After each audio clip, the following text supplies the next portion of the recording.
Welcome to Catalytic Leadership, the podcast designed to help leaders intentionally grow and thrive. Here is your host, author, and leadership and executive coach, Dr. William Attaway.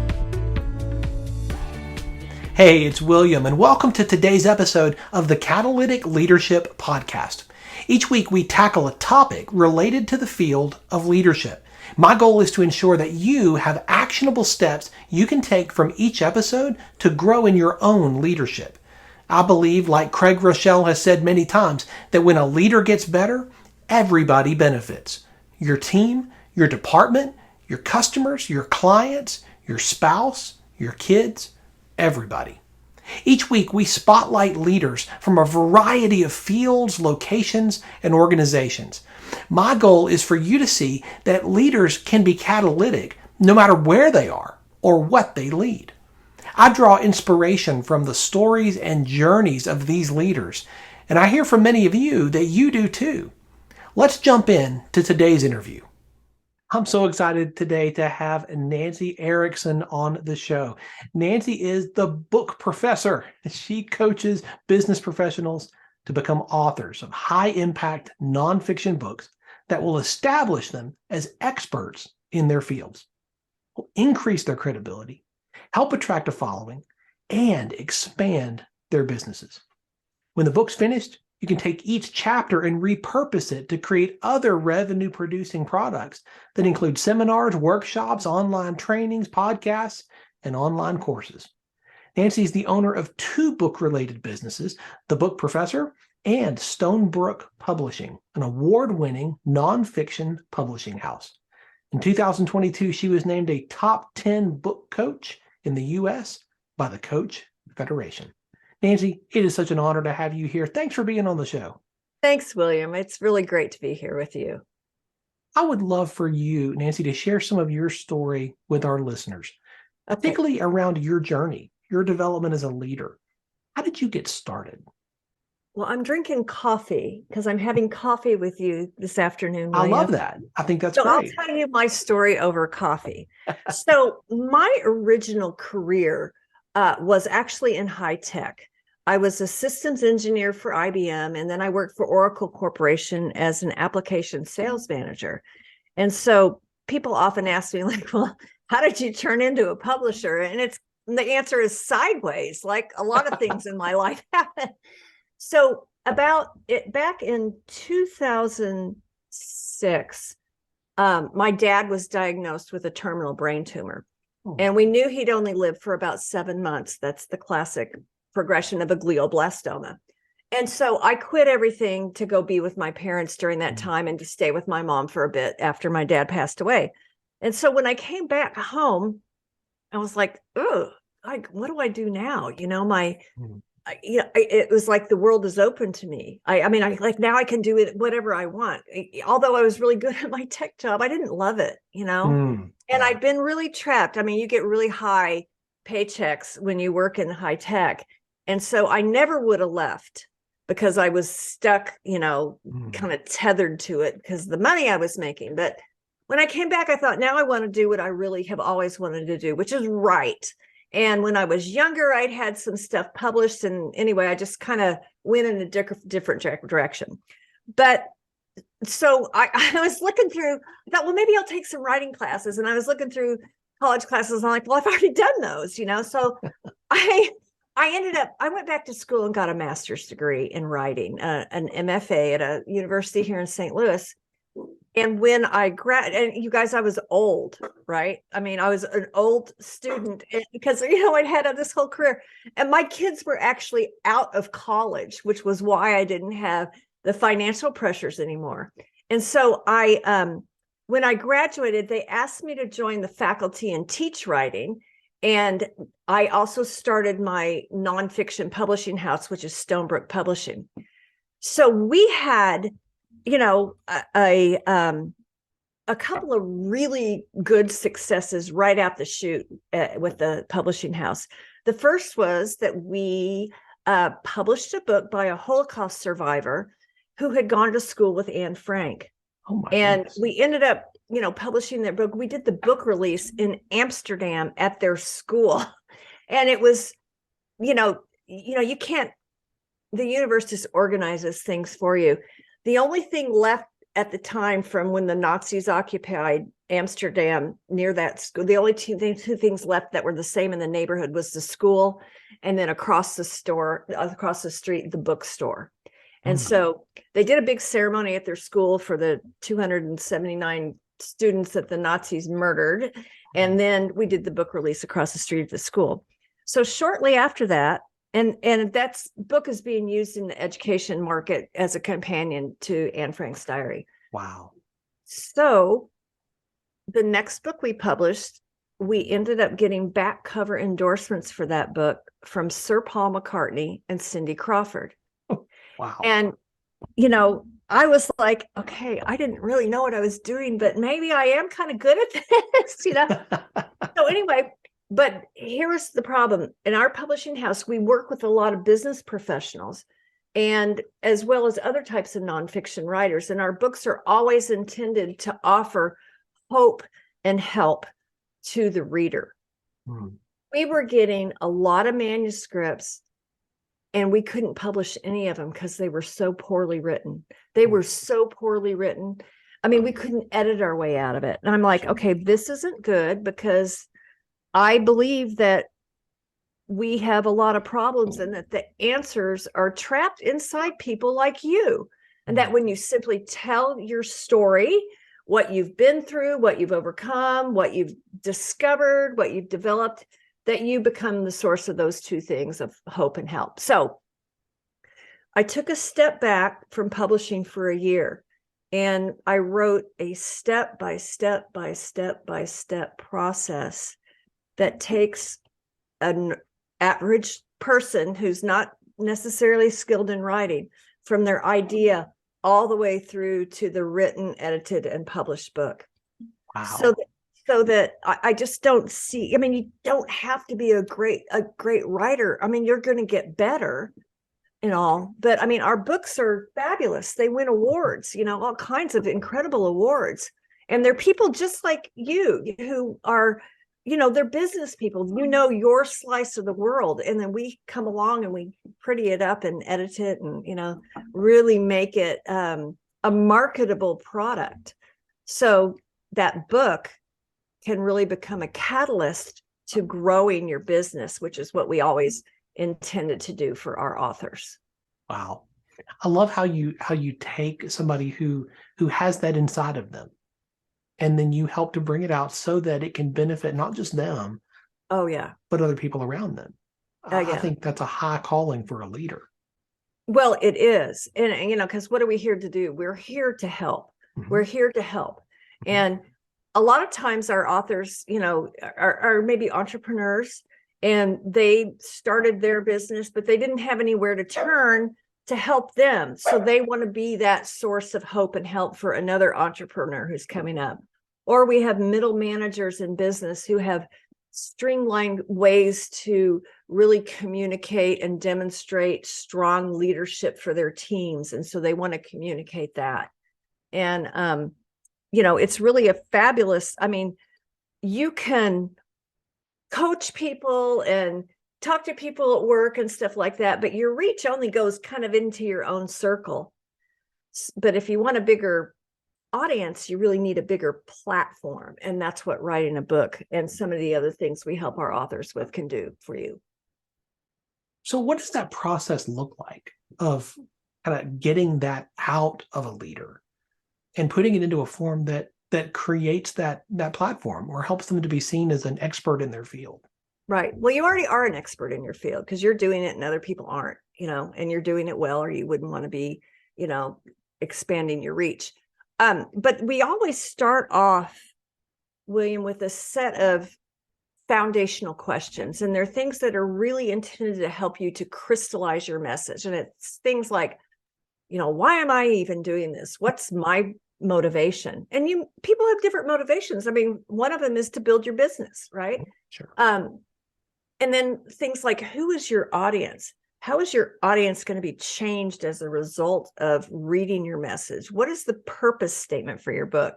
And so there's 12 of these questions And we end up distilling them down into a single statement. It's a purpose statement for your book. And it says, the purpose of this book is to do this particular thing for this specific audience. Because no matter what you're writing about, you can't put everything you know in a book. You cannot fit it all in the book. You have to prioritize what you're going to offer, or else it's all over the place and nobody, will be able to follow it, and it'll be hell for you to write. No doubt. That's great. Yeah. So once we have, you asked about the process. So once we have that purpose statement, we end up going through a process I developed called book mapping, and it's creating mind maps for your book. And there's going to be two different types. One is your own personal story. And I think, leadership in these days is different than it was even 20 years ago. You can no longer say, okay, do this and have people do it. You have to spend a great deal of time ingratiating yourself toward the people that you lead in a cooperative manner. Let's do this together. Here's your part. Here's my part. But people aren't going to follow you if they don't know who you are. So part of your book is introducing your audience to who you are and how you got to be where you are at this moment, at a point of helping them to do something better. So we tell your story in kind of three. There's a little arc to it, and then we move on to the book maps that will create your chapters. Now, the most important thing about your book is its structure, or let me rephrase that. If your book doesn't have a solid structure, it's going to tank. You have to be able to write in a way that is inviting to you and helps your lead readers come right along with you. So in order to do that, like I said, you can't put everything you know in a book, but here's how we structure it. We develop your chapters in problem solution sets. And as we start mapping it out, you know what? And it's like we just tease this out of you. It's painless. And it's like, all this stuff, but it rattles around in your head. And you're like, I don't know how to get it down in a way that I can, work with it. So we just start off. You name the problems that your audience has. And then you name what those solutions are. And then through a very story-driven methodology that we teach you, you present your solutions that will lead your readers to solve their own problems. So, it really lends itself. The process surprises people. It surprises them that they can do that well. And so then we aren't ghostwriters. You write the book, but we lead you, and it's like step by step by step, week by week by week by week by week. And I put my professor hat on and teach you how to write really compelling, creative nonfiction, so story-driven. Because it's not about people buying your book. You want them to do that. But you want them to absorb your message. So what drives me, or what fuels me, is getting the message out of you and out into the world where the message can do its work and create change in other people. So if it's boring, they're not going to keep reading it, right? So we teach you how to make it really creative and to tell stories and to, just interject your own personality. We want your voice to shine through, and so that the people, really can benefit from what you're sharing.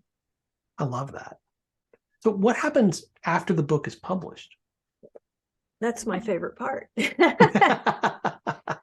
What's not my favorite part? I don't know. I like all of it. But when your book is published, because we did your chapters and problem solution sets, you should be able to take every one of those chapters and repurpose that material for other revenue producing products, such as you have a chapter on one issue or one obstacle or one, way to do things better. You can make a seminar or a workshop or an online course or video training or even blog posts. Or if you want to start your own podcast, those can be topics that you follow along that go along with your book. So here's the thing with me. it's not about your book. It's really not about your book. It's about getting your message out. And we know that everybody's not going to read a book. They just, so most people don't even read another book after high school, which I don't get that. You don't get that. Look at your library behind you. William's a reader.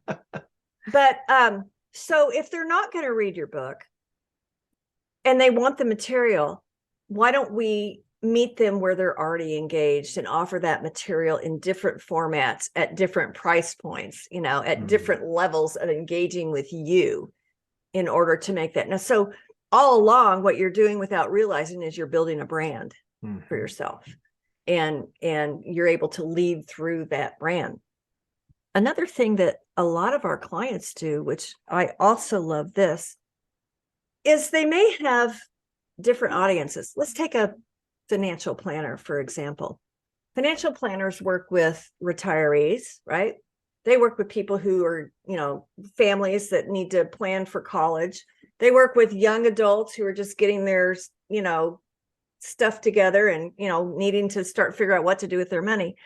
So the way our process works is it easily lends itself to you developing a series of books that reaches each different audience. So the problems and solutions might be the same. So you can basically take the same book content and just change the stories, and you're reaching a different audience. And so, it's kind of like chicken soup for the soul, right? Sure. It's different stuff. So I hate to, I love creating products and doing things. I hate doing it over again.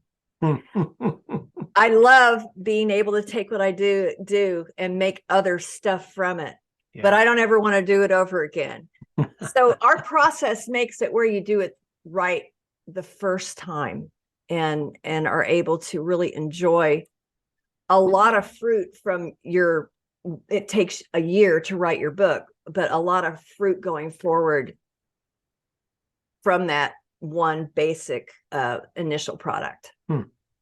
What kinds of people do you work best with? Can I tell you who I don't work well with? Please, yeah, absolutely. I don't work well with people who have this all about me attitude, and they want to write a book about how great they are and all these fabulous things they've done. I get a few of those every year, and I make a nice referral to somebody else. Nice. But we find that we work a lot with people are leaders in different capacities in their business. We work with a lot of entrepreneurs. We work with a lot of people who are coaches of any kind, a life coach, a business coach, a athletic coach, people who are leading others naturally in their profession. There's another category of authors that we love, and I call those overcomers. And those are people who have been through something that was extremely difficult for them. And now they're just like reaching back and pulling up others to help them. They may find that they have,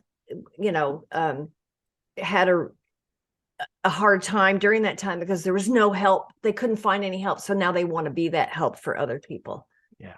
So, and it's really funny because a lot of times I start working with someone, or they come to me and I'm thinking, oh, they're going to want to do their business book. And it ends up turning into, no, I really need to tell you about this thing in my life. And, they may be extremely successful business. And I want to show people how I stopped being a victim and started stepping into my own brilliance. Can you share some success stories? Oh, absolutely. So, one of our authors, her name's Nicole Bell. This is her book cover. Yeah. It's called What Lurks in the Woods.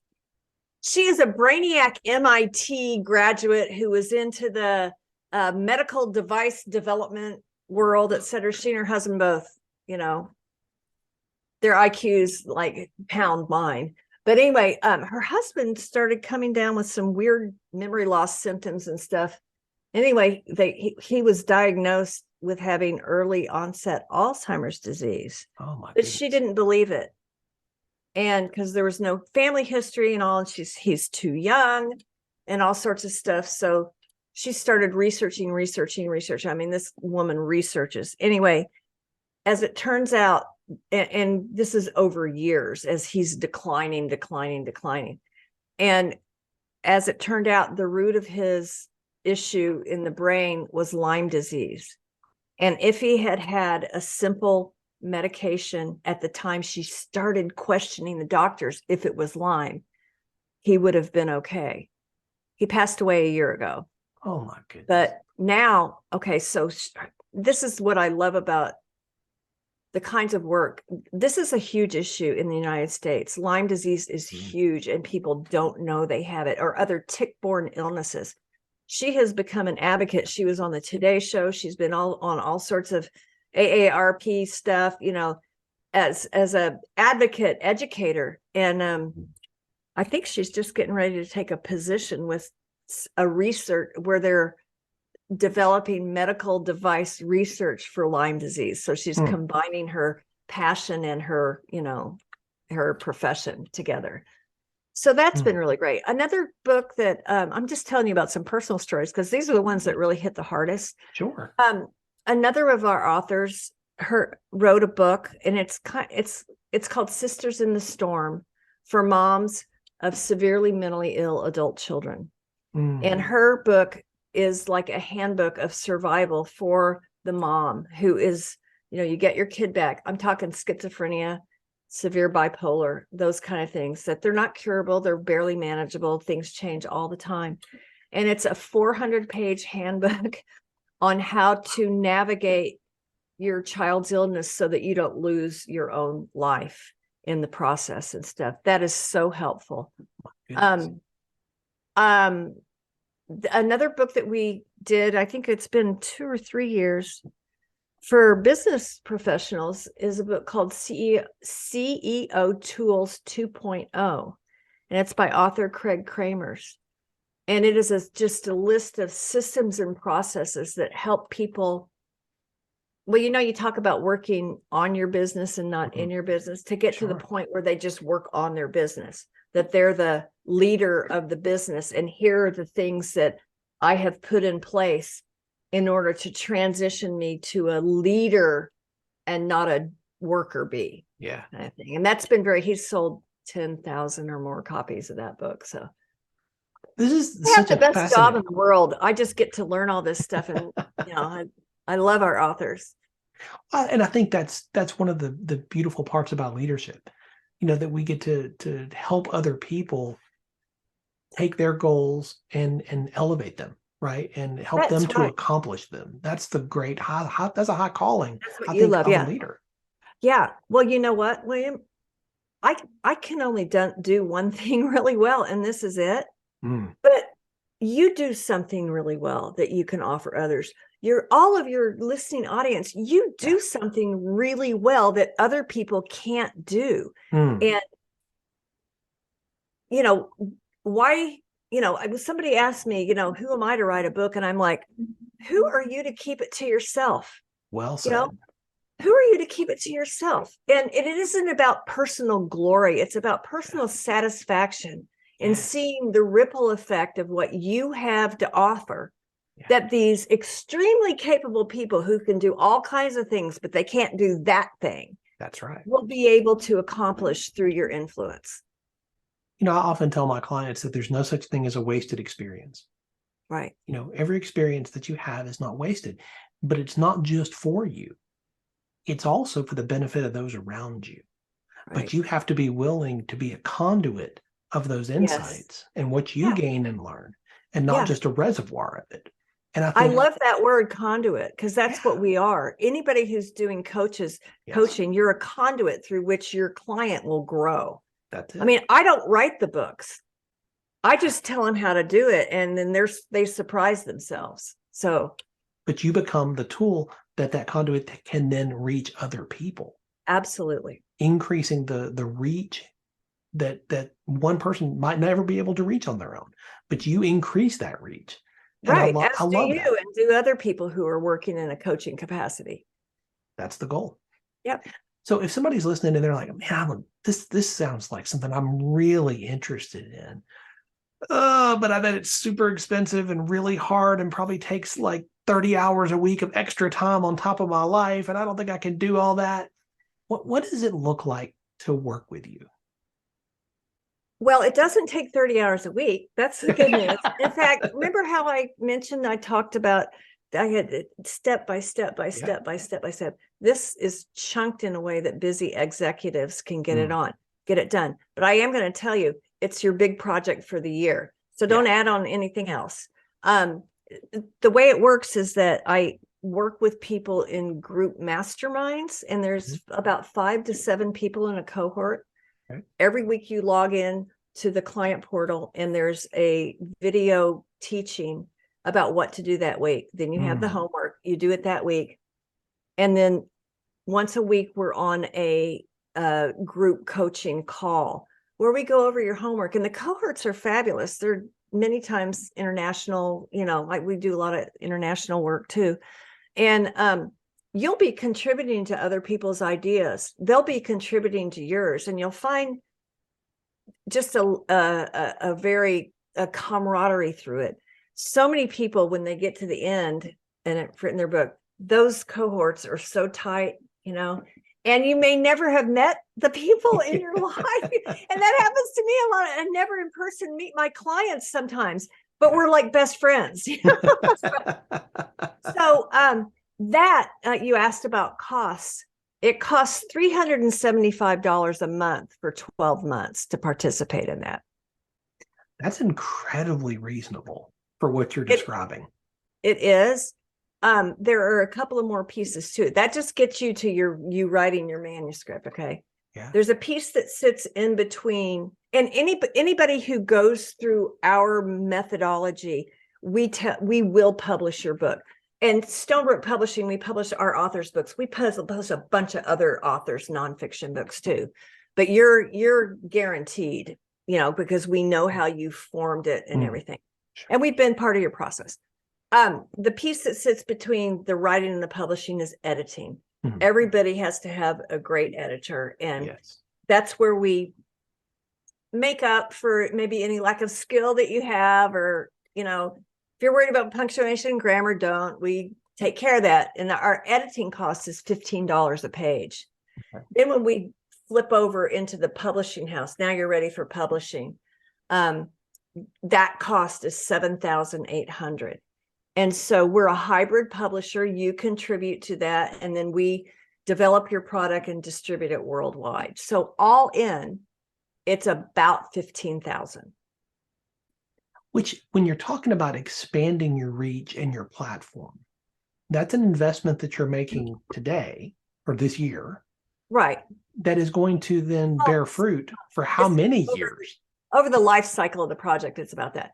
And most business people think they do the justification by saying, okay, how many new clients do I have to get to justify this? Sure. How many new products? How many new speaking engagements? How many new podcast guesting can I do in order to expand my thing? It sounds really hard to expand yourself beyond yourself. Yeah. But if you have a process to do that, and then the next step and the next step and the next step, it isn't hard. You just have to be consistently performing those small chunks, those small tasks of things that you need to accomplish to get there. It's a little bit like going back to school and getting an advanced degree. Mm-hmm. You're in it 3/4 of the way through it. You want to quit, but you keep on, and then you never look back. I never think about assignments I did while I was getting my master's degree. I don't even remember what they are. But I have a degree that allowed me to step into the next realm of my life. Yes, absolutely. I love that.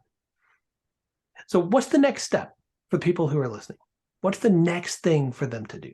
Yeah, so you would come in through the Book Professor. So that's not hard to remember. My website is thebookprofessor.com. And at the top navigation, there's not a button, but you click on the thing that says schedule a call with Nancy. I love this. It's a 30-minute video call so we can kind of get to know each other. No obligation, doesn't cost you a thing. And I just love to help you kick around book ideas. So that would be the next step is just go to thebookprofessor.com and click on schedule a call with Nancy. Easy, simple, and clear. I love that. Yeah. So you get to pick your own time. So I love it. So you read a lot, just like any other high performance leader that I work with or that I talk to. I'm curious if our listeners were to sit with you across a cup of coffee, say, and ask you, hey, is there a book that I should read? Is there a book that has made a difference in your journey as a leader? What would that book recommendation be? It's really old. It's Dale Carnegie, How to Win Friends and Influence People. Love and that. Don't we, you know what? I don't care about, I have a lot of friends. I'm lucky. And I know I influence people, but it's in this day and age, it's like half the world grew up without a mother. They don't know how to be polite and nice, It's so true. And so as leaders, we can really stand out by, thinking first of others and asking for making them feel welcome and things like that. And that is whenever, I went through the Dale Carnegie course about 30 years ago, I got all these little prompts and stuff. I guarantee you, I'm not doing all those things on a consistent basis. So I like the reminders. And I just think that that's a great resource to go back and develop your leadership skills from those wisdom teachings. Is there something that you wish you had known about working in your field today that you wish you had known before you ever started? William, I think I'm glad I didn't know some things because I don't know if it would have prevented me from doing what I was doing. That's a great answer. I did not. And I want to say it this way because I am a blind faith kind of person and maybe I'm kind of naive. I don't know what made me think I could start a publishing house, and I went and found out what I had to do. And then I found out it's a very old industry and there are a lot of conventions to adhere to. And that's what makes us different from self-published books. I mean, people give me their books all the time and it's pretty impressive that they wrote a book, but sometimes I'm like, oh, you shouldn't give this to anybody else because you wanted to increase your credibility and you maybe have trashed it and spent the same amount of money, right? So we really like to help people do that. But I think I'm glad that I didn't know some things that I didn't know the hurdle that my learning curve, I guess I would say. Yeah, that's really good. As we tie a bow on today, if people walk away with one thing from listening to you today, what do you want that one thing to be? Oh, I'm so serious about this. I'm going to look in the camera. Nobody has your story. Nobody knows what you do. Nobody's been through what you've been through. Nobody's experienced what you've experienced. Nobody's gleaned the things you've understood from living your life, and you're the only one who can do it. It's true. You're the only one who can spread your message to other people, and it's worth it. It's worth it to you. It's worth it to them, and it's worth it to all of society for us to keep moving forward with hope and encouragement and the kind of help you have to offer. Such an encouragement, Nancy. I know our listeners are going to want to stay connected with you and continue to learn from you. What is the best way for them to do that? Well, they can go to my website and there's, click to sign up for our different, twice a month we have a little newsletter that we send out about writing and about our authors and different types of topics and such. So that would be a good way to stay in touch. Connect with me on LinkedIn. I'm Nancy Erickson. I mean, I don't know how many there are, but I post a lot of things on LinkedIn. 2 or 3 times a week, I do little short informational videos that people seem to appreciate. So I'd like to connect with you. Love that. We'll have those links in the show notes. Great. Nancy, thank you so much. Oh, thank you, William. Being so generous today with your time and with your insight. Thanks for joining me for this episode today. As we wrap up, I have a couple of requests for you. I'd love for you to do 2 things. First, subscribe to this podcast so you don't miss an episode. And if you find value here, I'd love it if you would rate it and review it. That really does make a difference in helping other people to find this podcast. Second, if you don't have a copy of my newest book, Catalytic Leadership, I'd love to put a copy in your hands. If you go to catalyticleadershipbook.com, you can get a copy for free. Just pay the shipping so I can get it to you, and we'll get one right out. My goal is to put this into the hands of as many leaders as possible.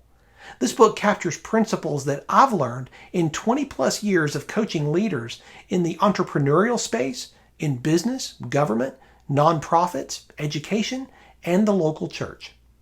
You can always connect with me on LinkedIn to keep up with what I'm learning and thinking about. And if you're ready to take a next step with a coach who can help you to intentionally grow and thrive as a leader, I'd be honored to help you. Just go to catalyticleadership.net to book a call with me. And stay tuned for our next episode next week. Until then, as always, leaders, choose to be catalytic. Thanks for listening to Catalytic Leadership with Dr. William Attaway. Be sure to subscribe wherever you listen to podcasts so you don't miss the next episode. Want more? Go to catalyticleadership.net.